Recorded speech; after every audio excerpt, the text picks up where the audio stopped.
Okay, thank you, Rafael. Now, the three last presentations, they are open for discussion.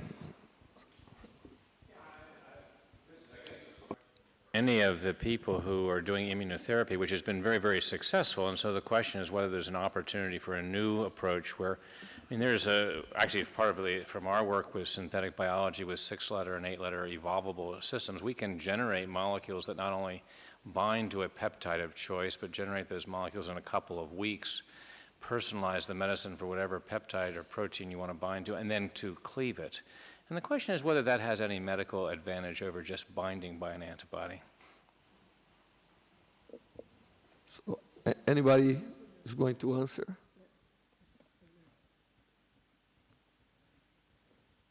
You know, okay. I've been involved only in T cells, and there the target is a small peptide. That's what you would have to. Them from any protein of any sequence, and if you give us the sequence in a couple of weeks, we will have a reagent that specifically destroys that protein. The question is whether that has any That value. specifically destroys? Yes, the protein that it's been evolved for. So this is an in vitro evolution experiment like CLEX, where you make libraries of small molecules, but these have been built not out of RNA or DNA, but out of an expanded genetic system so that you have the ability to actually get catalysis out of these things. And so it's a very personalized therapy, so it would be going after a peptide that a particular protein that a particular individual or patient has. But, you know, we've cast around and talked to various people in the immunotherapy field, and they have not been terribly enthusiastic because immunotherapy is so successful, and they don't see the advantage of not only binding, but also to cleaving the target that you've bound to. So that was just. So the question is whether you have any reason to want to bind. Of course, and there's also the potential for turnover. Right, so you were selecting for a specific protease for whatever target, what extracellular protein is giving you problem in your diseases, and the question is whether that has any potential advantage. And your peptides would have to enter into the tumor cell? No, this would really have to be like an antibody. It has to only go out to extracellular targets. So it would destroy surface molecules. Yeah. Vanderlei, could I follow up on that just for a moment?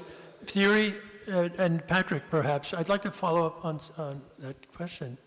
These CARs, the chimeric over here, just thank you.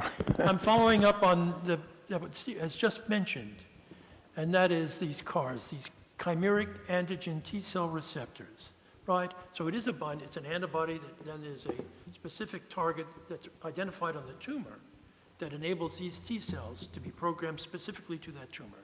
So what he was asking in theory, I think, has actually come about, and it hasn't been mentioned here, so may I follow up his question on what is happening in that aspect of the... Yes. So for people like me, the main motivation in working in immunotherapy was that, in principle, it should be really harmless, as opposed to other cancer treatment.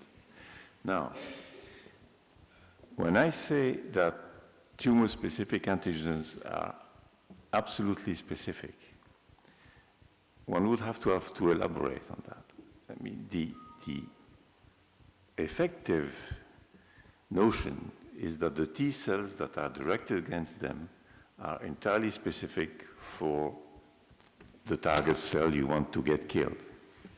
Now, people have tried to sort of modify the system in two ways. One way is to modify the peptide that you use to vaccinate with in order to make it a more effective immunogen. Now, you can do that, but the effect on specificity could be dramatic and unforeseen, and there have been serious accidents with this approach.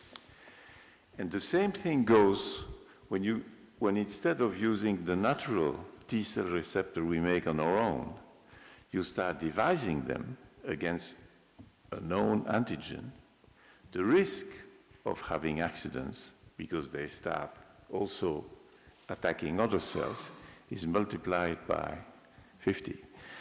So I don't want to condemn those approaches, and good results have been obtained with some cars, even though I'm not a specialist to tell you about it. But there is danger in all these artificial creations. Thank you for your patient reply. I'm not an authority, but just by just staying current with the literature, just days ago, Francis Collins, a member of this academy, and Scott Gottlieb, whom I don't know either of them well, but they, in an editorial in the New England Journal of Medicine, talked about these cells as being effective, and specifically, and I can't recall what that was, but they indicated the effectiveness of this and an approach that is very promising. So if I could just mention that. And the second to Raphael, in that editorial, they talked about the success of the CRISPR technology in editing the human genome for a specific syndrome, it's a lysosomal storage disease called Hunter's syndrome, that had already been done and effective, and perhaps you'll make a comment about that, and that trials on sickle cell disease were to begin soon. Thierry, thank you for your patient reply. And Raphael, perhaps your answer on that one. As I recall, that particular treatment was done not with the CRISPR-Cas technique, but with the Talent's enzymes, I think. And the results have not been published yet. Okay, but they indicated it was successful. Well, the treatment so far is underway. So what you read is a publication that these assays are being conducted now, but we don't know the results yet. But as I said, it is a different, also a precise technique to alter the genome, but it's not CRISPR-Cas, but the use of specific nucleases. Thank you. Two comments and a short question. One comment is to the talk of Raphael about CRISPR, and it takes me back to the lecture of Michael Sella. CRISPR-Cas was not discovered as a gene editing system. It was discovered as a defense system of bacteria by an unknown Spanish scientist, Mojica, from Alicante, and it was summarized beautifully by a paper that summarized the history of CRISPR-Cas of Eric Lander from the Broad Institute about 2 years ago. The review of Eric was published in different context, but it's interesting again that curiosity led to a discovery that only later on was applied. The other comment is to Thierry Boone about, this is just a recent paper, because people wonder about responders and non-responders, of course, to immune therapy, and one of the parameters is, of course, the high level of the appropriate receptors, the CTLA4 and the PD-1, and it turns out that obesity, which is second most important risk factor for cancer after smoking, is a good predictor for success of immune therapy, probably the only single advantage of obesity. And the reason is that because obesity is accompanied by chronic inflammation, the immune system is already attenuated, and therefore there is a larger range for the antibodies to act. And the success rate of immune therapy in obese patients is significantly higher than in lean ones. Yes, but I would disagree with your interpretation. If you tell me, thank you for telling me about this because I didn't know that, but if you tell me obesity means inflammation. Right. Now, if you're inflammatory... But it's chronic inflammation, and the immune system is already... Well, it's not Well, that's the down or it interpretation. may be up. You see, it may be that this local immunosuppression I was denouncing as a source of failure for immunotherapy, local immunosuppression in the tumor. Well, in inflammatory people, maybe you have less of that. And because the inflammation is made to help the specific immune system. So it's a good thing. And, you know, even to the point that more than a century ago, it was proposed if you have cancer, you should get sick, because then you will have inflammation and maybe you will get rid of your cancer. And people are vaccinating with bacteria. Right. And with some results. But it's still a fact that obese people are more... Yeah, and a very interesting one, I think. And the last one to the Robertis, I have a question, Eduardo. I didn't understand quite the topology of the GSKs, because they are supposed to be cytosolic, so how they are included in the lumen of the vesicles? Yes. So the topology kind of confused me. Yes. The GSK binds via axin to the receptor of Wnt, and this is then endocytosed, and all the membrane proteins must pass through this intraluminal vesicle, as you know, of the MBV to get to the lysosome. So the GSK3 gets trapped together with the Wnt receptor. Okay. And it brings with it not only the proteins, just the GSK3, it brings in many other proteins, including polyubiquitin that you discovered, and K48, and many other proteins as well. So this is induced what we call microautophagy, you know, and so Wnt induces a very large increase in microautophagy, and it's fed by this macropinocytosis as well. Okay, so now, Mohamed Hassan. A very quick question to Raphael. Is the application, does the application of CRISPR-Cas9 to food plants find the same type of resistance or ethical questions as it finds in the application in health and medicine? Well, of course, as I said, originally this technique is being used with crops, and the FDA has decided not to regulate, because using CRISPR-Cas system, you can edit the genome without the need of adding foreign genes. You can also add foreign genes, of course, but you don't need to. So you cannot speak of a transgenic crop if you have not added an external gene. If you have edited the genome of the plant, it's an edited genome, but this is not transgenic. So the FDA, after long deliberations, decided, at least up to date, not to regulate, which is not the case in Europe. In Europe, the European court that has the headquarters in Luxembourg decided that plants edited by CRISPR-Cas should be treated as GMOs. And that is how we stand now. Yeah, so a question on the CRISPR as well. So I believe that, and correct me if I'm wrong, that it's being used widely by companies for gene editing of tissues where there, say, is a genetic defect like muscular dystrophy. And I wonder if that isn't also high risk, because we can't target CRISPR all that well to the right cells, and you could easily cause off-target effects and maybe even cancer. I think, as I said at the end of my presentation, we have to be cautious. We tend to become very enthusiastic when we discover a completely new procedure for, in this case, intervening the genome. I remember the case with cloning. Remember, we made so many plans with respect to applications of cloning, but it turned out that the cloning, the fusion of a oocyte with a somatic cell did not wipe out all the epigenetic marks. So cloning is very seldom used nowadays, and not at all for reproduction purposes.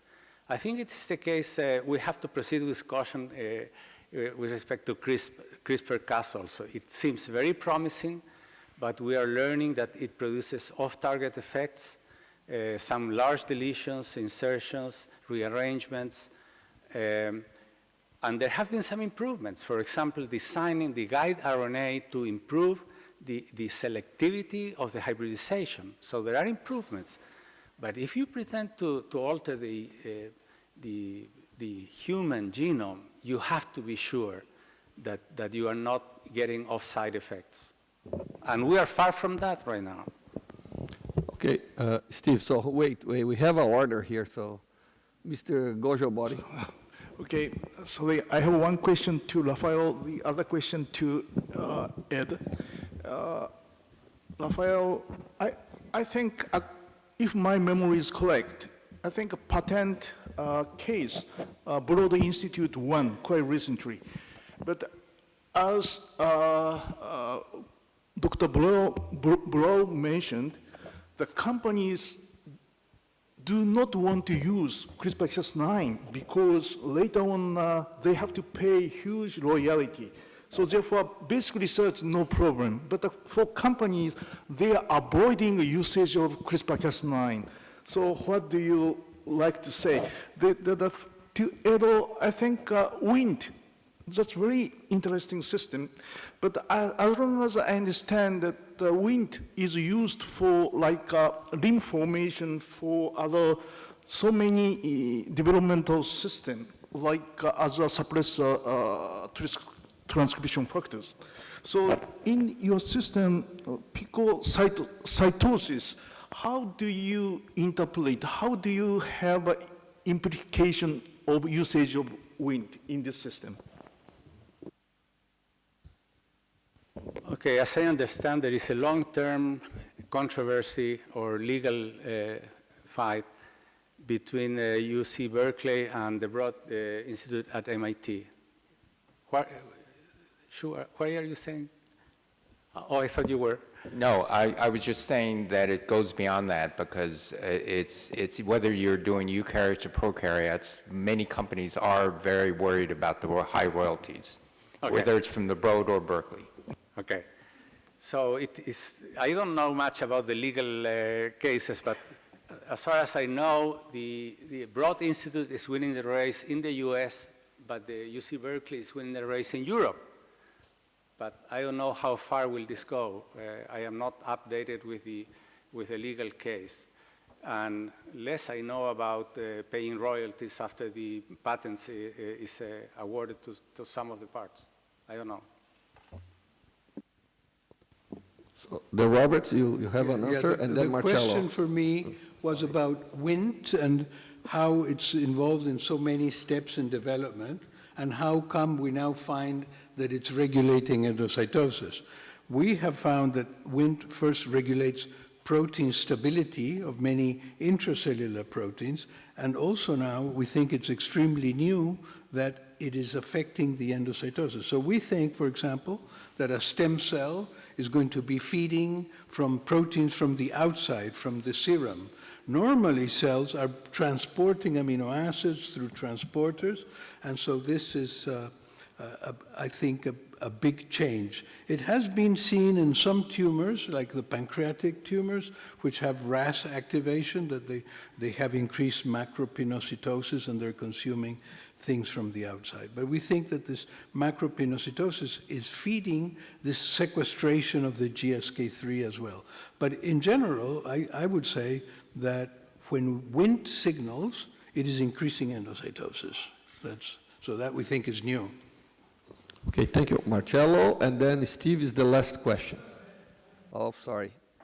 We have a coffee to talk too. Marcello? Sorry, I want to ask to Rafael. Congratulations, very nice speech, very important question. But I think that you say some ethical problems. I want to know what kind of ethical problems offer this technique. Thank you.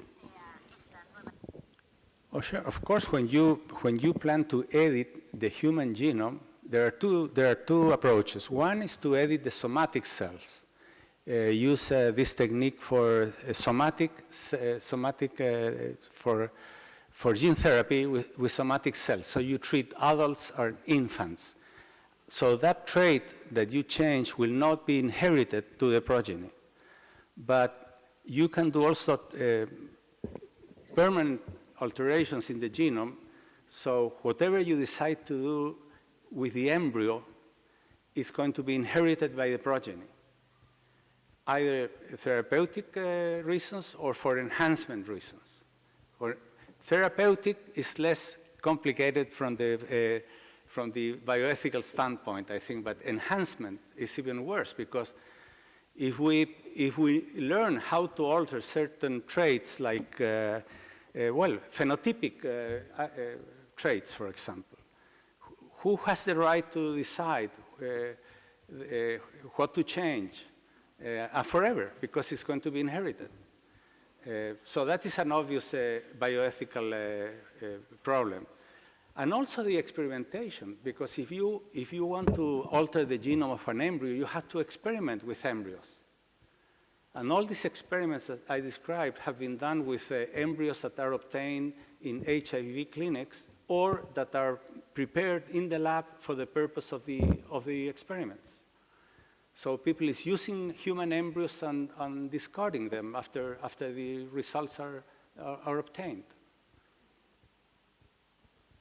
Okay, so Steve, I would be in favor have of exploring this technique, of course, but using, for example, animal embryos first to make sure that you don't get off-target modifications. So this is a question for Professor DeRoberts. This Wnt signaling, very exciting. Endocytosis causes, it increases the activation of a tumor suppressor. But it goes back to your question, it's involved in many, many signaling activities. So how do you surgically get the up-regulation or the constant regulation of the tumor suppressor and not do collateral stuff? And then before you answer, just a comment. I'm on the board of a board of directors of a microbial company, and we are really facing this huge thing about if you use CRISPR-Cas systems, then you're paying huge royalties. So I know this firsthand.